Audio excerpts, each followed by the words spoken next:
আমি এখন কারওয়ান বাজার সিগনালে আছি, সিগনালের জ্যামে আছি।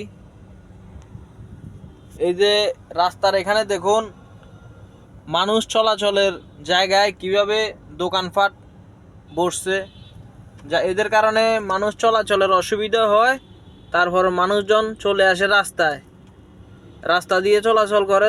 যখন দুর্ঘটনা ঘটে তখন ড্রাইভার আসে ড্রাইভারের উপরে। এই যে দেখুন কাপড়ের ব্যবসাগুলো কিভাবে জমজমাট হয়ে উঠছে। এই যে রাস্তার ফুটপাত দখল করে কাপড়ের দোকান করছে মানুষ চলাচলের রাস্তায়।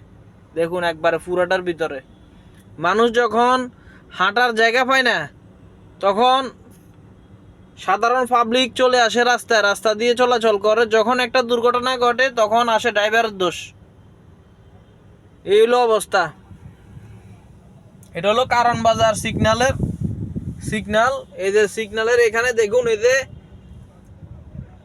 কাচ্চি ভাইয়ের নিচে প্রত্যেকটা দোকান অবৈধভাবে করছে, এখানে ফুটপাত দখল করে। এই হলো অবস্থা।